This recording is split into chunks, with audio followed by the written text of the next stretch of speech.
Hello student, good morning. तर आपलं हे बिल्डिंग प्लॅनिंगचं जे काही सेकंड युनिट आहे त्याचं हे थर्ड लेक्चर आहे. तर त्यामध्ये आपण पाठीमागच्या लेक्चरला तर बिल्डिंग बायलॉज काय आहेत ते बिल्डिंग बायलॉज आपण स्टडी केले. नंतर तुमच्या जे काही लोकल गव्हर्निंग अथॉरिटीज आहे त्या लोकल गव्हर्निंग अथॉरिटीज आपल्या जे काही बिल्डिंग बायलॉज आहे त्या बिल्डिंग बायलॉज काय करतात, तयार करतात.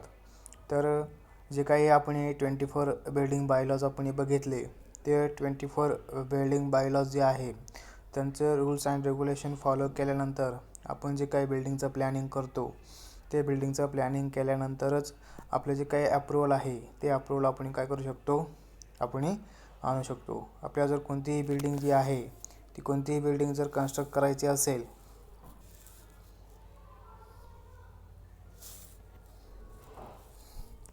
आपल्याला कोणतीही बिल्डिंग जर कन्स्ट्रक्ट करायची असेल तर तिचं आपलं जे काही अप्रूव्हल आहे ते अप्रूव्हल आपल्याला आणावं लागतं आणि त्यानंतरच आपण जी काही बिल्डिंग आहे ती बिल्डिंग आपण ॲक्च्युली ग्राउंडवरती काय करू शकतो, कन्स्ट्रक्ट करू शकतो.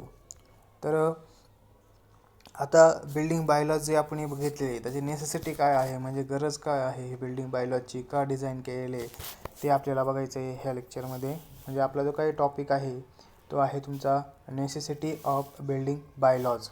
नेसेसिटी ऑफ बिल्डिंग बायलॉज म्हणजे आपण जे काही बिल्डिंग बायलॉज तयार केलेले आहे ते आपल्या बिल्डिंग प्लॅनिंगमध्ये त्याचं काय फंक्शन आहे किंवा त्याची काय गरज आहे ते आपल्याला बघायचं आहे.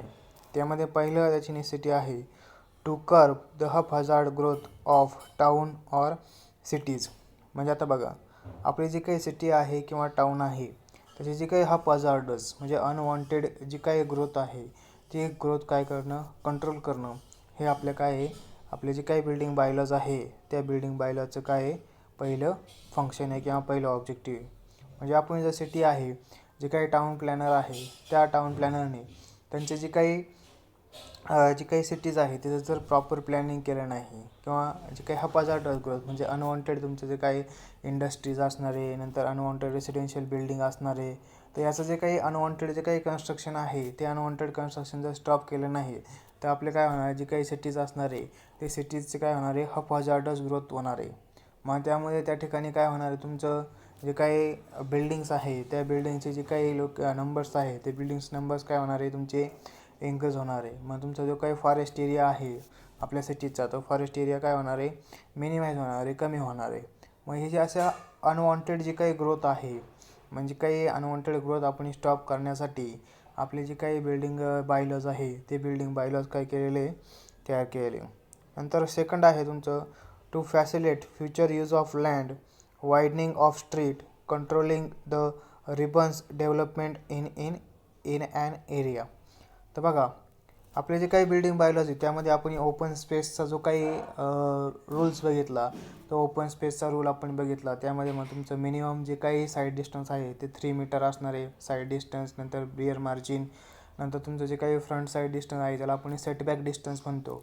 तर ते सेटबॅक डिस्टन्स किती ठेवायचं आहे depends on the nature of road. म्हणजे तुमच्या बिल्डिंगसमोरून जो काही रोड जातो आहे, मग तुमचा स्टेट हायवे, नॅशनल हायवे का, नंतर तुमचा कोणता आहे मेजर डिस्ट्रिक्ट रोड आहे, त्यानुसार काय आहे आपल्या बिल्डिंगची जी काही प्लिंथ लेवल आहे त्या प्लिंथ लेवलपासून रोडच्या सेंटर लाईनपर्यंत आपण जे काही डिस्टन्स ठेवितो त्याला आपण काय म्हणतो, सेटबॅक डिस्टन्स.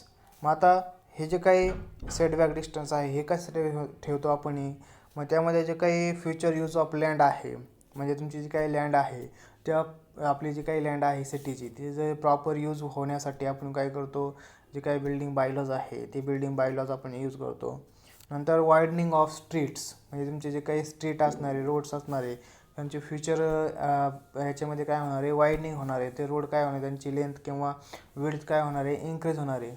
मग जसं विड्थ इन्क्रीज झाल्यानंतर जे काही बिल्डिंग आहे ती बिल्डिंग रोडमध्ये न येण्यासाठी आपण काय करतो, तसं जे काही सेटबॅक डिस्टन्स आहे ते सेटबॅक डिस्टन्स आपण काय करतो त्याच्यामध्ये प्रोव्हाइड करतो. नंतर नेक्स्ट आहे तुमचे controlling the ribbon development in an area.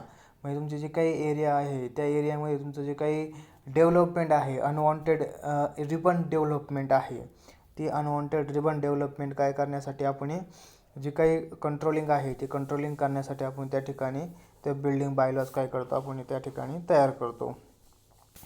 नंतर नेक्स्ट वन आहे बघा तुमचं, that is the two reduce to reduce pollution in area by restricting population density in an area, thereby providing hygienic environment.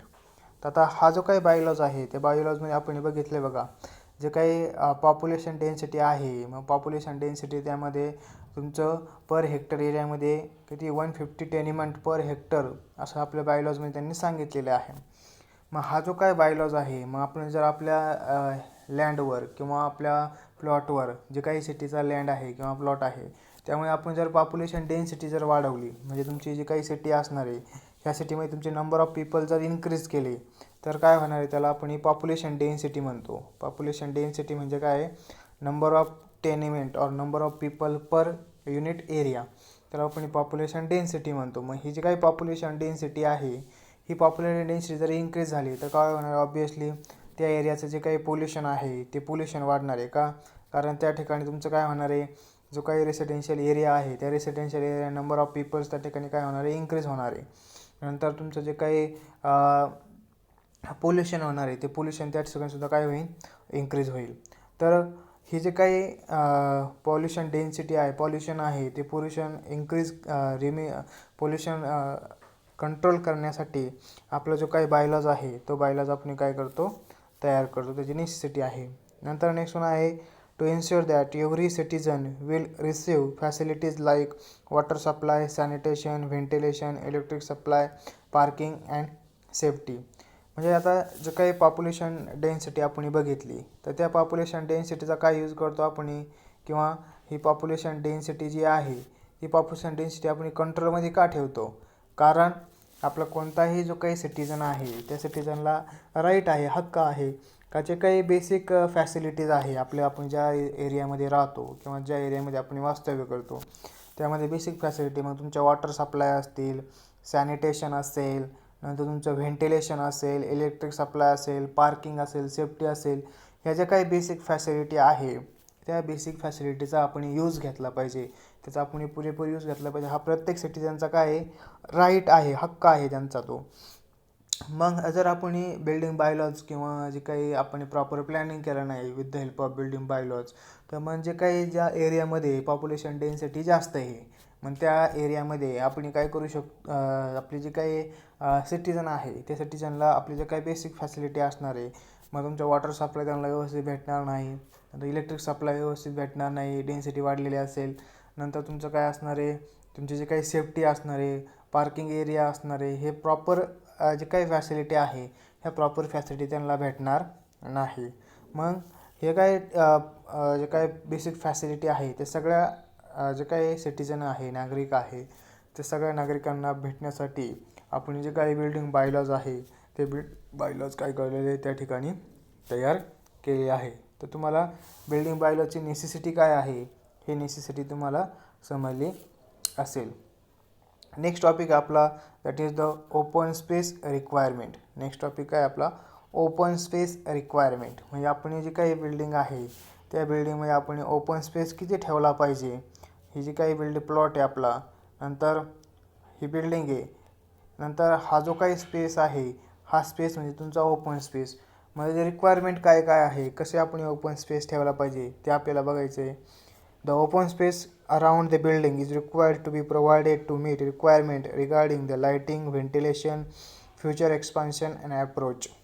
आता हा जो काही ओपन स्पेस आहे, आपण हा प्लॉट बघू, हा तुमचा प्लॉट आहे, नंतर दिस इज अवर बिल्डिंग. मग हे जे काही तुमची बिल्डिंग आहे त्या बिल्डिंगच्या अराउंड्स आपण काय करतो, हा जो काही ओपन स्पेस आहे हे ओपन स्पेस का ठेवतो आपण, कारण आपल्याला जे काही रिक्वायरमेंट आहे रिगार्डिंग लाईटिंग, म्हणजे जे काही नॅचरल लाईट आहे सनलाईट, ती सनलाईट येण्यासाठी, नंतर व्हेंटिलेशन असणारे, नंतर फ्युचर एक्सपान्शन असणारे, हे फ्युचर रोडचं एक्सपान्शन असणारे, नंतर तुमचं काय असणारे जे काही बाकीचे जे काही अप्रोच आहे याच्या व्हेंटिलेशन, लाईटिंग, जर आपण डायरेक्ट शेजारीच बिल्डिंग जर आपण कन्स्ट्रक्ट केल्या तर काय होईल, तुमचं जे काही व्हेंटिलेशन आहे ते व्हेंटिलेशन प्रॉपर भेटणार नाही. मग याच्यासाठी आपण काय करतो, आपली जी काही प्लॉट आहे किंवा जी बिल्डिंग आहे त्या बिल्डिंग शेजारी काय करतो आपण ओपन स्पेस जो आहे तो ओपन स्पेस काय करतो आपण प्रोव्हाइड करतो. मग open space for front, rear and side yards depends on the height of building and can be calculated by formula, that is W is equal to width of open space around the building in meter is equal to 3 plus h by 10 upon 3, where h is equal to height of the building in meter, h is equal to less than 25 meter. म्हणजे आता बघा, आता हा जो काही plot आहे, ह्या प्लॉटमध्ये आपण बिल्डिंग कन्स्ट्रक्ट केलेली आहे आणि त्या बिल्डिंगच्या साईडला आपण जे काही डिस्टन्स ठेवितो, जे काही डिस्टन्स आपण ठेवलेला आहे, त्या डिस्टन्सला आपण काय म्हणतो, ओपन स्पेस म्हणतो. आपण त्याला काय म्हणतो, आपण त्याला ओपन स्पेस. मग हा ओपन स्पेस जो आहे तो ओपन स्पेस किती ठेवायचा. Suppose this is our plot. हा तुमचा काय प्लॉट आहे आणि ह्या साईडला तुमची जी काय आहे ही काय तुमची बिल्डिंग आहे. दिस इज अवर बिल्डिंग. मग आता हे जे काही आपण डिस्टन्स ठेवलेले, हे तुमचं साईड डिस्टन्स असेल, हे तुमचं साईड डिस्टन्स असेल, नंतर हे काय असणार आहे यार्ड डिस्टन्स सेट, नंतर हा तुमचा काय सपोज सेटबॅक डिस्टन्स आहे. तर हे जे काय ओपन स्पेस आहे म्हणजे याची विड्थ जी आहे W, ही विड्थ किती ठेवायची हे कशावर असतं तुमचं it depends on the height of the building. कशावर असतं डिपेंड, हाईट ऑफ बिल्डिंग. म्हणजे काय विड्थ आहे ती विड्थ इज इक्वल टू काय फॉर्म्युला सांगितला आहे त्यांनी. फॉर्म्युला काय आपला, width of the building is equal to 3 plus h divided by 10 divided by तुमचा असणार आहे 3. तर हा काय असणार तुमचा width of open space around the building in meter. हा फॉर्म्युला लक्षात ठेवायचा आहे. काय फॉर्म्युला तुमचा, W is equal to 3 plus h by 10 upon 3 in meter. मग आता हा जो काही फॉर्म्युला आहे, हा फॉर्म्युला कशावर डिपेंड असतो तुमचा, हाईट ऑफ बिल्डिंग. मग हाईट ऑफ बिल्डिंग किती पर्यंत हा फॉर्म्युला ॲप्लिकेबल तुमचा, जर height of building h is equal to or less than जर तुमचा 25 मीटर जर असेल तर काय असणार तुमचा हा फॉर्म्युला त्या ठिकाणी तुम्ही यूज करू शकता. मग आपल्या बिल्डिंग बायोलॉजी सांगितलेलं आहे मिनिमम तुमची जी काही बिल्डिंगची जी काही मॅक्झिमम हाईट आहे ती अप टू तुम्ही 60 मीटरपर्यंत प्रोव्हाइड करू शकता किंवा 3 स्टोरीपर्यंत बिल्डिंग तुम्ही कन्स्ट्रक्शन करू शकता. पण आता शक्यतो असं पॉसिबल नाही आहे का, जर आपण पुणे किंवा नाशिक मुंबई सिटीमध्ये जर गेलो तर आपल्याला अप टू 14-15 स्टोरीपर्यंत बिल्डिंग आपल्याला बघायला भेटतात. मग त्या ठिकाणी आपण जी काय साईड स्पेस असणार आहे तो साईड स्पेस किती ठेवायचा, तो हा जो काही फॉर्म्युला आहे W is equal to 3 plus h by 10 upon 3 हा फॉर्म्युला यूज करून आपण जी काही विड्थ ऑफ ओपन स्पेस आहे ती विड्थ ऑफ ओपन स्पेस काय करू शकतो आपण फाइंड करू शकतो. नेक्स्ट वन आहे तुमचं open space for yard for the buildings of height less than 10 meter should be 3 meter average but in no case less than 1.80 meter. म्हणजे आता त्यांनी सांगितलेले जी काही ओपन स्पेस आहे अराउंड द बिल्डिंग, जर हाईट तुमची काय असेल बिल्डिंगची हाईट जनरली, आता त्यांनी सांगितले हाईट जर 10 मीटरपेक्षा जर कमी असेल, height of building less than 10 meter, तर आपली जी काही ओपन स्पेस असणार आहे open space should be 3 meter. म्हणजे जी काही साईड ओपन स्पेस असणार आहे ती किती पाहिजे तुमची 3 मीटर पाहिजे, 3 मीटर. आणि तुमचा जो काही एअर केसमध्ये तुमची जी काही साईड स्पेस आहे ती 1.8 मीटरपेक्षा काय नको आहे, कमी नको आहे, should not be less than 1.8 meter. So these are the open space requirement for the residential building. म्हणजे जी काही रेसिडेन्शियल बिल्डिंग आहे त्या रेसिडेन्शियल बिल्डिंगसाठी ही ओपन स्पेस तुम्ही काय करू शकता, प्रोव्हाइड करू शकता. नेक्स्ट पण आहे तुमचं that is the setback distance. Next काय तुमचं setback distance. It is the distance measured from the center line of road up to which plinth of building may extended. म्हणजे सेटबॅक डिस्टन्स म्हणजे काय बघा, it is the distance measured from the centre line of road up to the plinth of building may extended. म्हणजे तुमची जी काही बिल्डिंगची plinth level आहे ती कुठपर्यंत एक्सटेंड होऊ शकते तिथपर्यंत, आणि तुमचा जो काही सेंटर लाईन आहे त्या सेंटर लाईनपर्यंत आपला जो काही रोड आहे, सपोज हा तुमचा रोड आहे, रोडची ही काय तुमची सेंटर लाईन आहे आणि ही तुमची बिल्डिंग आहे, ही तुमची काय बिल्डिंग आहे आणि सपोज ही बिल्डिंगची काय तुमची ही बिल्डिंगची प्लिंथ लेवल. मग हे जे काही डिस्टन्स असणार आहे up to the centre line up to the plane, ह्या डिस्टन्सला आपण काय म्हणतो, set back distance of building. हे सगळ्या बिल्डिंगला आपल्याला काय करायचं, प्रोव्हाइड करावं लागतं ॲज पर बिल्डिंग बायलॉज. हे सेटबॅक डिस्टन्स जे आहे, हे सेटबॅक डिस्टन्स किती ठेवायचं हे कशावर डिपेंड असतं तुमचं, it depends on the nature of road और टाईप ऑफ रोड. म्हणजे कशावर डिपेंड असतं तुमचा हा जो रोड आहे, हा रोड कोणता आहे, हे रोड कोणता आहे याच्यावर हा तुमचा सेटबॅक डिस्टन्स काय असतो, डिपेंड असतो. It may be varies for residential building and industrial building. तर आपण हे बघणारच आहोत. त्यामध्ये बघा, it is provided to facilities future road of widening, parking of vehicle, free circulation of air etcetera. Setback distance is about 1.5 to 1.67 times more for theaters, commercial complex, factories than residential building. आता हे सेटबॅक distance आपण का provide करतो, काय purpose setback distance provide करायचं, मग तुमचं पार्किंग स्पेस त्याच्यामध्ये कवर होती तुमची सेटबॅक डिस्टन्समध्ये. नंतर तुमचं फ्री सर्क्युलेशन होतं आहे, तुमचे जे काही व्हेकल टर्निंग असणार आहे, नंतर आपण वॉकिंग त्या ठिकाणी करू शकतो. नंतर तुमचं काय असणार आहे, जे काही फ्री सर्क्युलेशन ऑफ एअर त्या ठिकाणी होणार आहे. मग आता ह्या पर्पजसाठी आपण हे सेटबॅक डिस्टन्स आहे ते सेटबॅक डिस्टन्स ग्राउंडवरती काय केलं असतं, आपल्या बिल्डिंगसाठी प्रोव्हाइड केलेलं असतं.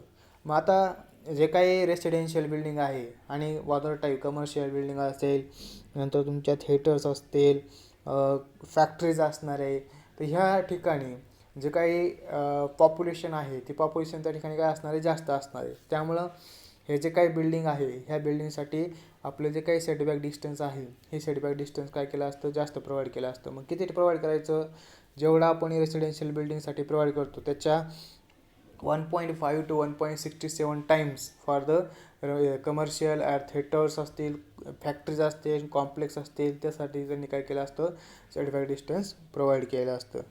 आता जो काही सेटबॅक डिस्टन्स आहे ते सेटबॅक डिस्टन्स कशावर डिपेंड असतं तुमचं, टाईप ऑफ रोड. हा टेबल तुम्ही लक्षात ठेवायचा आहे.